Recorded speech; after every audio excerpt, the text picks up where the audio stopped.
Bonjour, aujourd'hui nous allons travailler sur les fonds à l'aquarelle.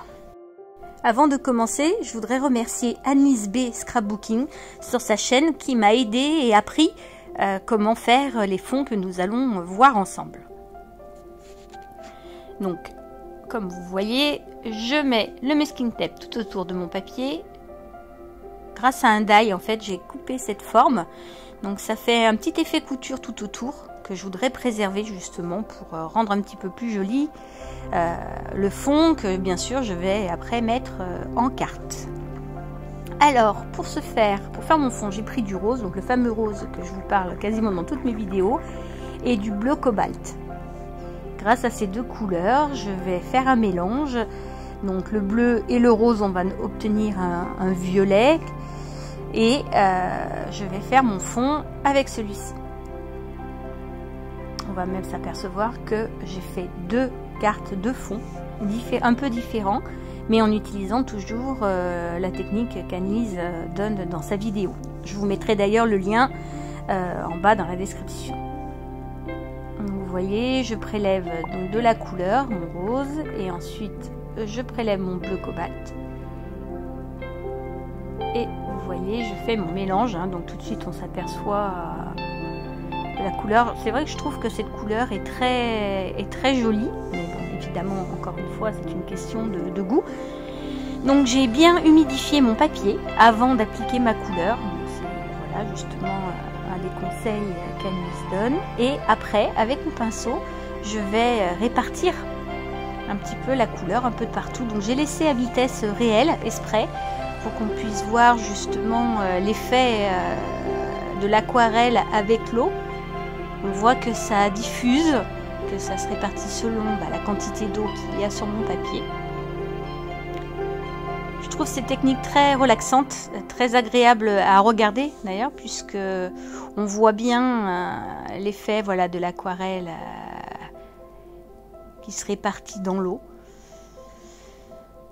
Donc je veux faire un fond pas forcément uniforme, hein, vous allez voir, l'objectif c'était pouvoir après en faire une carte, alors une carte relativement simple. Hein. Donc j'essaye de me rapprocher pour que vous puissiez voir, vous voyez, en bougeant un petit peu, on voit l'effet, hein, on voit l'aquarelle se diffuser. Donc avec un sopalin, c'est pareil, ce sont ces conseils, et merci beaucoup Annelise pour tous ces précieux conseils.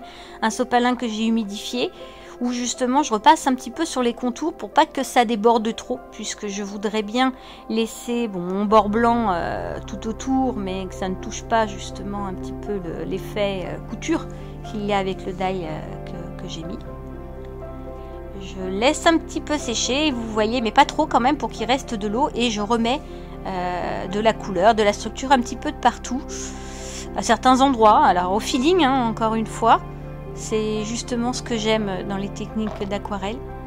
Bien sûr, il y a une façon de faire. Et après, il y a le feeling, le plaisir, l'instinct. Donc, j'aime beaucoup justement pouvoir laisser libre cours à mon inspiration. Vous voyez, j'essaye de... Voilà, en bougeant, on voit bien hein, que l'aquarelle coule, se diffuse sur le papier.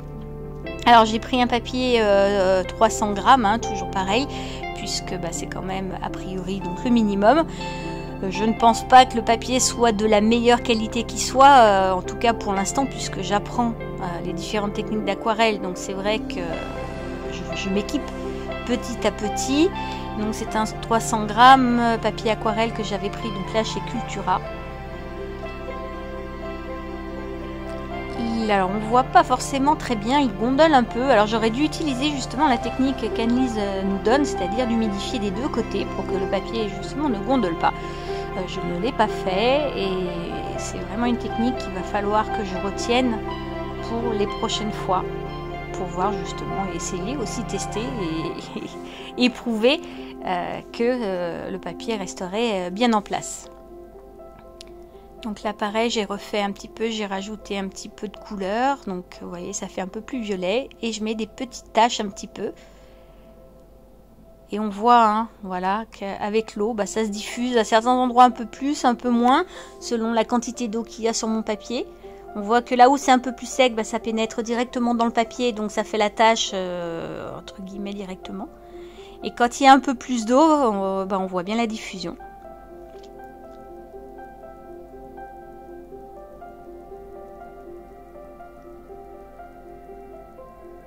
Aucune prétention, encore une fois, dans mes vidéos. Je ne prétends pas savoir, loin de là. J'apprends, ça c'est sûr.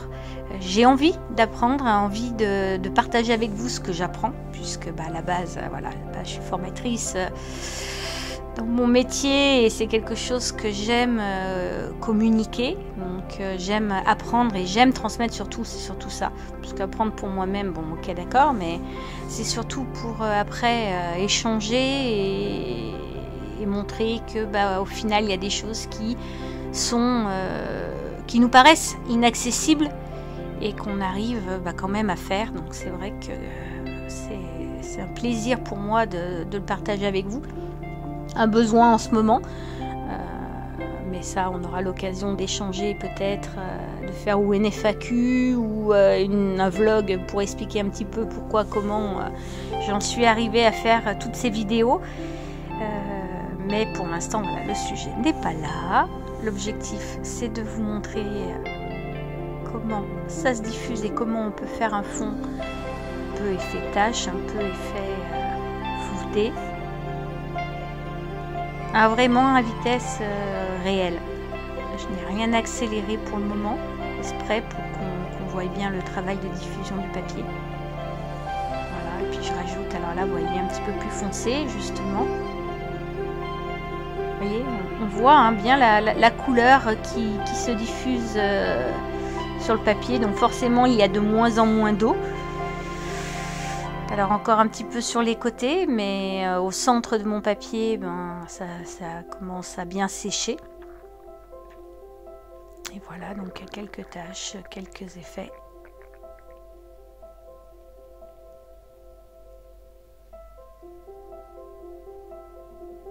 Vous voyez, quand je penche un peu...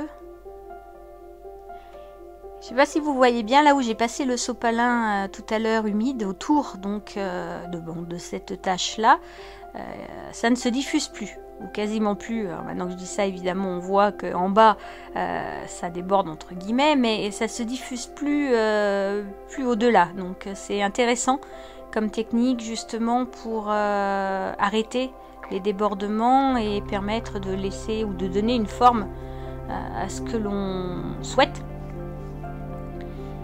Donc là, l'objectif vraiment de ce travail de fond à l'aquarelle, c'était de préparer une toute petite carte pour pouvoir faire un petit effet, continuer dans ce que j'ai déjà commencé. Mais c'était vraiment là le travail de fond qui est le plus important. Donc là après, vous voyez, ça a séché. Donc là par contre, évidemment, je vous ai épargné le temps de séchage et on voit ce que ça donne une fois qu'on enlève donc le masking tape. Vous voyez, ça fait effet tache. J'aime assez. Après, dites-moi vous dans les commentaires ce que vous en pensez. Et pour bénéficier de ce fond, j'ai mis un tampon tout simple. Voilà ce que ça peut donner. Maintenant, nous allons passer au deuxième fond. Pour ce deuxième fond, donc là une technique un tout petit peu différente, c'est-à-dire que je vais humidifier mon papier avec mon pinceau et de l'eau. Donc comme d'habitude, j'ai mis le masking tape autour du papier, c'est la même dimension que l'autre carte, toujours pareil avec un petit effet couture tout autour, c'est un die. Voilà, et là cette fois-ci je ne vais pas utiliser donc les mêmes couleurs, je vais utiliser donc du bleu. Et puis après je mettrai une autre couleur. Donc là, vous voyez, ça fait quand même pas pareil. Du fait d'avoir... alors, c'est le même papier. C'est le même papier 300 grammes de chez Cultura. J'en ai coupé plusieurs morceaux, plusieurs bouts pour pouvoir faire des essais. Et là, je ne mets pas du tout... je ne répartis pas tout à fait de la même façon. Et on voit que compte tenu qu'il n'y a pas de la même quantité d'eau, puisque tout à l'heure, j'ai carrément aspergé mon papier donc avec des grosses gouttelettes d'eau. Là, si j'ai simplement humidifié le papier, on s'aperçoit que ça fait pas du tout pareil, ça fait pas du tout le même effet. Donc je fais plein d'effets de petites taches. Et là, on voit vraiment les traces en fait que ça fait. en posant donc l'aquarelle sur le papier. Alors je répartis un petit peu, c'est vrai que je voulais pas la même chose hein, de toute façon, puisque ce sont deux techniques différentes, sur le même principe, mais différentes et avec des effets, justement on va s'apercevoir que ça ne rend pas la même chose. Donc encore une fois c'est à vitesse réelle, je n'ai pas accéléré, exprès pour qu'on puisse bien se rendre compte de l'effet que ça fait. N'hésitez pas à donner vos techniques, hein, vos idées dans les commentaires, puisque je suis preneuse de toutes les astuces, de tous les conseils, évidemment avec bienveillance, puisque j'apprends et j'ai envie de partager, mais je ne prétends pas hein, connaître et détenir quoi que ce soit. Vous voyez, donc là, j'attends un petit peu que ça sèche. Pas bien sûr laisser le temps de séchage complet. Donc là pareil avec mon papier du sopalin tout simplement humide, je vais faire un petit peu les contours puisque je ne veux pas que ça touche voilà mon rebord. Là j'avais pas envie, j'aurais pu hein, c'est chacun après fait comme il le sent, comme il a envie. C'est ce que j'aime justement dans les loisirs créatifs, dans la peinture, dans le dessin, dans tout le scrap aussi. Ce que j'aime c'est ce côté de liberté que nous avons. Bien sûr il y a des techniques qui existent, il y a des façons de faire, c'est bien de pouvoir apprendre aussi parce que on s'aperçoit quand même que c'est bien plus joli, c'est bien plus, le rendu est bien meilleur hein, quand on respecte certaines techniques, mais on s'aperçoit aussi qu'on peut se permettre, en tout cas bien sûr puisqu'il n'y a pas de prétention d'exposition ou de vente de quoi que ce soit, en tout cas pour le moment, on peut se laisser aller et se faire plaisir.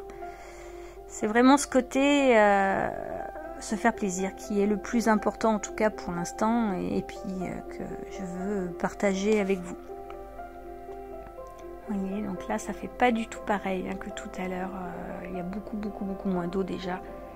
Donc je mets des petites taches un petit peu de partout, vous voyez, je mets justement des taches, je remets de l'aquarelle là où je vois qu'il y a encore de l'eau pour faire réagir justement et pour pouvoir faire diffuser la couleur. Vous voyez, un peu. Donc là c'est vrai qu'on ne voit pas forcément à la caméra où il y a l'eau, où il y a le...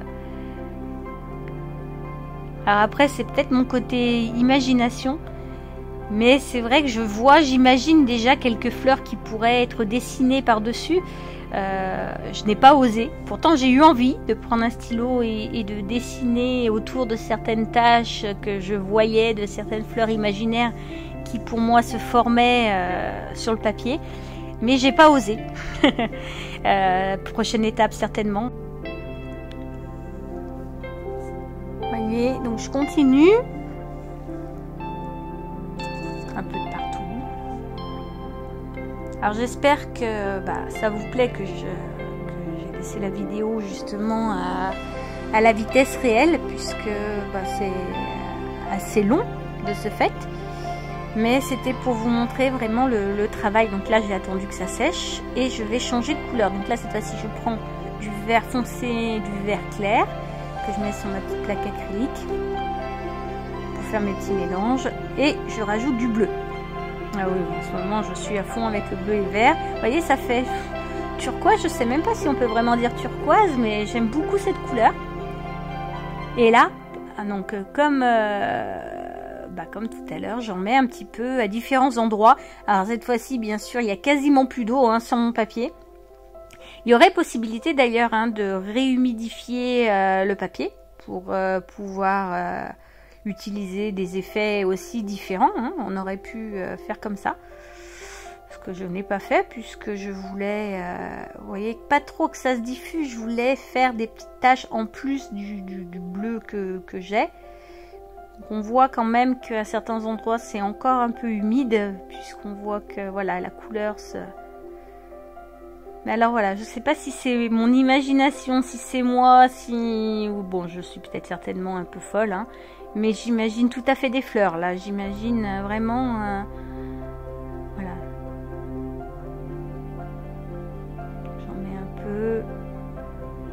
de droite, de gauche. Je voulais quand même laisser le bleu en fond, qu'on voie quand même le bleu, mais rajouter un petit peu ce bleu vert. Donc comme ce sont les mêmes bleus le même bleu qui a été utilisé précédemment, ça fait pas, je trouve que ça se coordonne bien, ça permet d'avoir une continuité. Voici le fond terminé. Alors là maintenant on va essayer de faire une petite carte avec. Donc j'avais fait une découpe pareil dans un die d'une petite fleur et j'ai mis un peu d'encre en spray pour pouvoir lui donner un petit peu de couleur. Vous voyez, un peu jaune, voilà. Donc avec des tampons clear et l'encre Versafine, hein, toujours pareil, j'ai positionné sur mon fond un peu comme des feuilles. J'ai eu l'idée d'en mettre aux quatre coins. Vous allez voir justement pour faire un effet quand je vais pouvoir ensuite rajouter la fleur que j'ai colorisée tout à l'heure avec l'encre. Et j'en mets aux quatre coins. Voilà.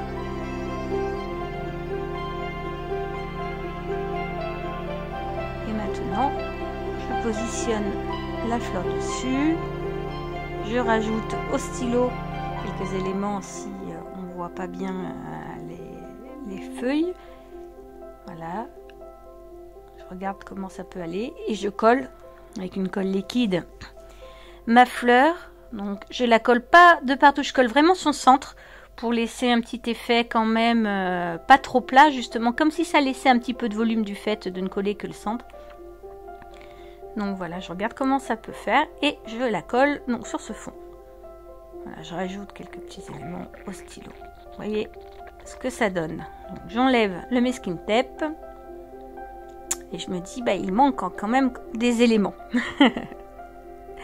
Alors j'ai décidé de rajouter, vous voyez, ces petites perles. Alors je vous ai mis en accéléré et coupé certains passages parce que si vous saviez comme je m'en suis vue pour le faire, je suis pas du tout à droite, loin de là. Et je m'en suis vraiment vue pour les coller. Donc en plus ça collait pas, il a fallu que je rajoute de la colle, il a fallu que je refasse, enfin bon. Ça a été très compliqué, c'est tellement petit, à mon avis il va me falloir des pinces, il va me falloir autre chose quand même pour pouvoir travailler des petits éléments comme ça et que j'apprenne à travailler la dextérité puisque c'est pas top. Voilà, mais bon, on va y arriver. C'est pas terrible. Allez, je galère vraiment, je galère vraiment pour les mettre. Donc là, je le passe en accéléré. Voilà, ça va quand même beaucoup plus vite. Voilà ce que ça donne. Mais pareil, je me suis dit, il manque encore un petit quelque chose. Donc cette fois-ci, j'ai décidé dans son cœur de rajouter, voilà, une perle. Bon, ça va. Côté dextérité, ça a été pas trop compliqué. Voilà. Je trouve que ça fait un peu plus joli et puis ça finit le cœur.